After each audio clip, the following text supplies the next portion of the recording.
మలిదేశ ఉద్యమంలో చాలా కీలకంగా పనిచేసినటువంటి విమలక్క గారు ఉన్నారు నాతో పాటు. విమలక్క గారు భౌగోళిక తెలంగాణ వచ్చింది, సామాజిక తెలంగాణ రాలేదని మాట్లాడుతున్నారు. మీరేం చెప్తారు? రాలేదనే చెప్తాను. భౌగోళిక తెలంగాణ మాత్రమే వచ్చింది. ఒక సామాజిక తెలంగాణ లేదు, ప్రజాస్వామికమైనటువంటి వాతావరణం లేదు, ఒక శాంతియుతమైనటువంటి వాతావరణం లేదు. ఆనాడు ప్రధానమైనటువంటి డిమాండ్ వలస విముక్త తెలంగాణ కావాలని కోరుకున్నాం. ఆ వలస విముక్త తెలంగాణ కావాలని ఇప్పటికీ కూడా డిమాండ్ ఉంది. ఇంకా 69 మూమెంట్లో కొట్లాడినటువంటి వాళ్ళు ఇంతకుముందు ఇక్కడ మాకు ఎదురయ్యాను. ఏందమ్మా ఆనాడు మేము కొట్లాడితే మలిదేశ తెలంగాణలో మీరు కొట్లాడితిరి, ఎక్కడేసిన గొంగడికి అక్కడనే అన్నట్టుండే. ఎంతకాలం ఇట్లా మనము అనేది. ముఖ్యంగా రక్తమోడని తెలంగాణ కావాలనుకున్నాం. రక్తమోడుతూ వందలాది మంది ప్రాణాలను పొట్టన పెట్టుకుంటున్న తీరు మనం చూస్తున్నాం.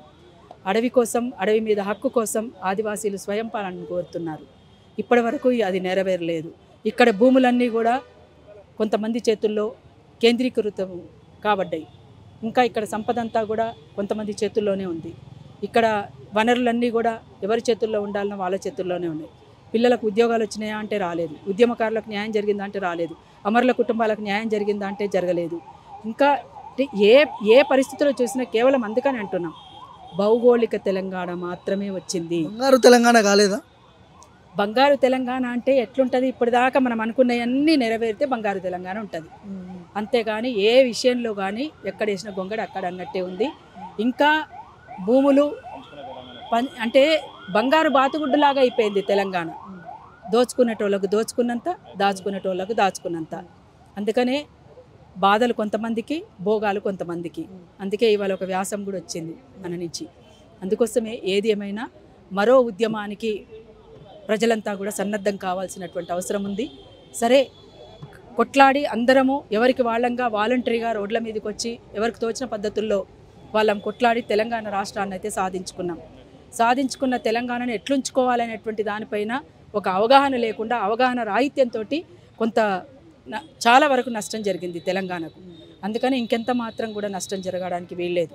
అందుకని ఇవాళ మనం ఒకసారి ఈ రాష్ట్రం ఆవిర్భవించిన సందర్భంగా ఈ రాష్ట్ర ప్రజలకు, ఈ రాష్ట్రం నుంచి ఎక్కడెక్కడో బ్రతకడానికి పోయినటువంటి ప్రపంచవ్యాప్తంగా ఉన్నటువంటి తెలంగాణ బిడ్డలందరికీ కూడా, తెలంగాణ ప్రజలందరికీ కూడా తెలంగాణ రాష్ట్ర అవతరణ దినోత్సవం శుభాకాంక్షలు. ప్రభుత్వాలు మారుతున్నాయి కానీ పాలన మారట్లేదు. ఎక్కడ వేసినా గొంగడ అక్కడే ఉందని మీరు అంటున్నారు. ఏం చేస్తే బాగుంటుంది? మరి మరో ఉద్యమానికి నాంది పలకాలి. తెలంగాణ ఉద్యమం అవ్వాలంటారా? కావాలి. మరో తెలంగాణ ఉద్యమం కావాలి. మరో పోరాటానికి ప్రజలంతా సన్నద్ధం కావాలి. పోరాడకపోతే అంటే అడగందే అమ్మైనా పెట్టదన్నట్టుగా ఇవాళ అడిగినా పెట్టే పరిస్థితిలో ఇవాళ పాలకులు లేరు. అడుగుతున్నాం, కొట్లాడుతున్నాం, కనీసము నిరసన చెప్పేటువంటి పరిస్థితి లేకుండా చేస్తున్నారు. నిన్నగాక మొన్న ఆపరేషన్ కగారుకు వ్యతిరేకంగా ఒక శాంతియుతమైనటువంటి ర్యాలీని మేము నిర్వహించడానికి గుండాలకు పోయినాం. పోతే అసలు ర్యాలీ తీయడానికి వీల్లేదు, బ్యానర్ పట్టుకోవడానికి వీల్లేదు. జెండా కనబడితే, బ్యానర్ కనబడితే అరెస్ట్ చేస్తాం. అసలు హాల్ మీటింగ్ కూడా పర్మిషన్. హాల్ మీటింగ్కి మీ పర్మిషన్ ఎందుకండి? అంతే కదా. పండుగలు జరుపుకుంటారు, పబ్బాలు జరుపుకుంటారు, పెళ్ళిళ్ళు జరుపుకుంటారు, ఇంటర్నలే కదా. మరి ఇంటర్నల్గా జరిగేటువంటి అంటే కూర్చొని చర్చించుకోవడానికి, కూర్చొని 4 విషయాలు మాట్లాడుకునేటువంటి పరిస్థితి కూడా మనకు లేకపోతే దేనికోసం ఈ తెలంగాణ? 3 పార్టీలు, బీజేపీ ఏమో వాళ్ళ ఆఫీస్లో వాళ్ళు పండగ వాతావరణం చేసుకుంటూ, తెలంగాణ భవన్లో వాళ్ళు చేస్తున్నారు. కాంగ్రెస్ పరేడ్ గ్రౌండ్లో కాంగ్రెస్ చేస్తుంది. 3 పార్టీలు ఎట్లా చూస్తారు? వీళ్ళు ఆవిర్భావ దినోత్సవం చేస్తున్నారు. అందుకని కేటీఆర్ చేస్తున్నారు. సరే, ఎక్కడ చేసినా సంబరాలు చేసుకొని చంకలు గుద్దుకొని ఎక్కడ వాళ్ళం అక్కడ కూర్చోవడానికి కాదు. అసలు తెలంగాణలో ఒక ప్రజాస్వామికమైనటువంటి వాతావరణం ఉన్నదా? ఇవాళ ఉన్నటువంటి ఇప్పుడు ప్రస్తుతం మన రాష్ట్రాన్ని ఏలుతున్నటువంటి కాంగ్రెస్ ప్రభుత్వం కూడా 7వ అంశంగా మనకు ముందుకు తీసుకొచ్చింది ఏంది? ప్రజాస్వామికమైనటువంటి వాతావరణాన్ని మేము కల్పిస్తాము అని. ఉందా? మరి లేదు కదా. అడగాలి. అడిగితే నేరం అంటున్నారు, అడిగితే అర్బన్ నక్సలైట్లు అంటున్నారు. అంటే అడిగిన ప్రతి ఒక్కరిని నక్సలైట్ అంటారా? అడిగిన ప్రతి ఒక్కరిని అర్బన్ నక్సలైట్ అంటారా? అడిగిన ప్రతి ఒక్కరిని కూడా శిక్షిస్తామంటారా?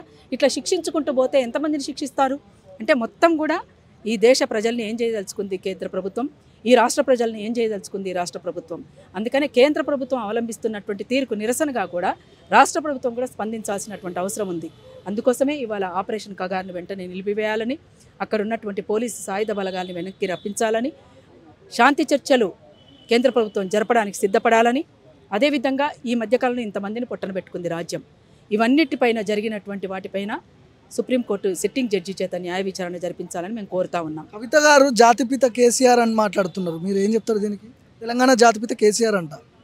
తెలంగాణ గురించి, తెలంగాణ జాతిపితల గురించి మాట్లాడుకోవాలి అంటే ఒక ప్రొఫెసర్ కేశవరావు జాదవ్ గురించి మాట్లాడుకోవాలి. ఎందుకంటే ఆయన సాధారణంగా ఉండేటువంటి వ్యక్తిగా మన ముందుంటాడు. ఒక కొండా లక్ష్మణ్ బాపూజీ, ఒక ప్రొఫెసర్ కేశవరావు జాదవ్ సార్, వీళ్ళంతా కూడా నిజమైనటువంటి తెలంగాణ ఎట్లుండాలో కలలు కన్నటువంటి వాళ్ళు.